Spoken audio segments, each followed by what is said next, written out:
పోలవరం జిల్లా చింతూరు ఏజెన్సీలో గోదావరి, శబరి నదులు నిలకడగా ప్రవహిస్తున్నాయి. భద్రాచలం వద్ద తగ్గుముఖం పట్టినప్పటికీ పోలవరం బ్యాక్ వాటర్తో విలీన మండలాలు జల దిగ్బంధంలోనే ఉన్నాయి. కూనవరం వద్ద గోదావరి 52.4 అడుగులకు చేరింది. చింతూరు వద్ద శబరి 39.2 అడుగులకు చేరింది. చింతూరు డివిజన్లో మొత్తం 37 ప్రాంతాల్లో రాకపోకలు స్తంభించిపోయాయి. 118 పునరావాస కేంద్రాలకు 130 కుటుంబాలను తరలించారు అధికారులు. వరద సహాయక కేంద్రాల్లో నిత్యావసర వస్తువుల పంపిణీ చేస్తున్నారు. ప్రతి 2 గంటలకు వరద సమాచారాన్ని అందించేలా కంట్రోల్ రూమ్లు ఏర్పాటు చేశారు.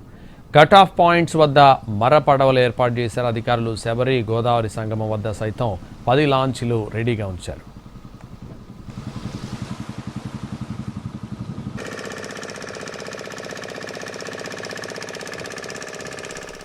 అంబేద్కర్ కోనసీమ జిల్లాలో గోదావరి వరద ఉధృతికి మత్స్యకారుల ఇళ్లు నీట మునిగాయి.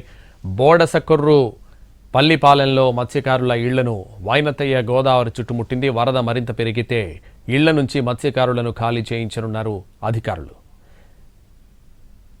ఇదే విషయానికి సంబంధించి మరింత సమాచారం మా ప్రతినిధి శ్రీనివాస్ లైవ్లో అందిస్తారు.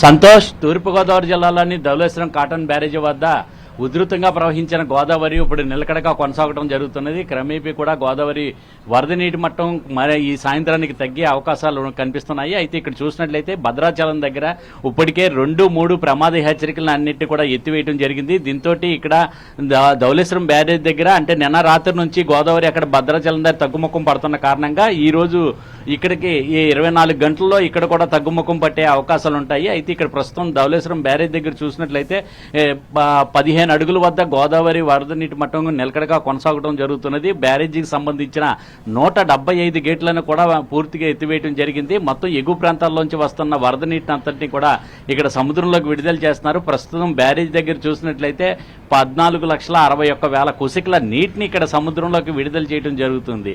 అంటే ఎగువ ప్రాంతాల్లోంచి వస్తున్న భారీ వరద నీటిని అంతటినీ కూడా ఇక్కడికి దిగువకి విడుదల చేయడం జరుగుతుంది. దీంతో ఇక్కడ గోదావరి అయితే ఇక్కడ నిలకడగా కొనసాగుతున్నప్పటికీ కూడా ఇక్కడ ఈ సాయంత్రానికి మరింత తగ్గుముఖం పట్టే అవకాశాలు ఉంటాయి. ప్రస్తుతం ఇక్కడ ధవళేశ్వరం బ్యారేజ్ దగ్గర 2వ ప్రమాద హెచ్చరికను మించి ప్రవహించడం జరుగుతున్నది. ప్రస్తుతం 15 అడుగులు ఉన్న ఈ గోదావరి వరద నీటి మట్టం ఇప్పుడు మళ్ళీ ఇక్కడ 13.75 అడుగులకు గోదావరి వరద నీటి మట్టం తగ్గినట్లయితే అక్కడ 2వ ప్రమాద హెచ్చరికను ఉపసంహరించే అవకాశాలు ఉంటాయి. అలాగే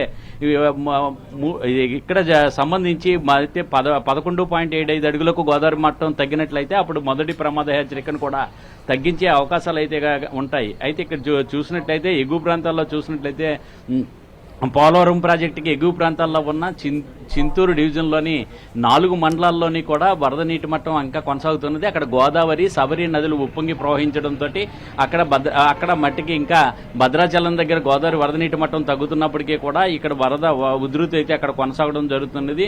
చింతూరు డివిజన్ వ్యాప్తంగా కూడా 37 ప్రాంతాల్లోని రాకపోకలు అయితే అక్కడ స్తంభించడం జరుగుతుంది. ఈ 37 ప్రాంతాల నుంచి కూడా 118 పునరావాస కేంద్రాల్లో 130 మంది కుటుంబాలని అక్కడికి తరలించి సహాయక చర్యలు అందించడం జరుగుతున్నది. అలాగే వరద సహాయక కేంద్రాల్లో కూడా నిత్యావసర వస్తువులన్నీ కూడా పంపిణీ చేయడం జరుగుతున్నది. అలాగే చింతూరు, వరరామచంద్రపురం, కోనవరం అలాగే ఎట్టబాక సంబంధించి 4 మండలాల్లోని కూడా ఇంకా వరద ఉధృతి అక్కడ కొనసాగడంతో అక్కడ జిల్లా కలెక్టర్ దినేష్ కుమార్ అలాగే ఐటీడీఏ పీఓ సర్బం నోల్వాల్ అనేది సంబంధించి వాళ్ళంతా కూడా అక్కడ ఎప్పటికప్పుడు అక్కడ వరదనంతా కూడా పర్యవేక్షించడం జరుగుతున్నది. ఇంకా గోదావరి దిగువన బ్యారేజీకి దిగువన ఉన్న కోనసీమ ప్రాంతాల్లో కూడా ఇంకా వరద ఉధృతి అయితే ఇంకా వరద ఉధృతికి ఎక్కే మత్స్యకార గృహాలన్నీ కూడా నీట మునిగినాయి. అల్లవరం మండలం, బోడస్కూరు, పల్లిపాలెం మత్స్యకారుల ఇళ్లలో కూడా చుట్టూ వైనతే గోదావరి నీటి యొక్క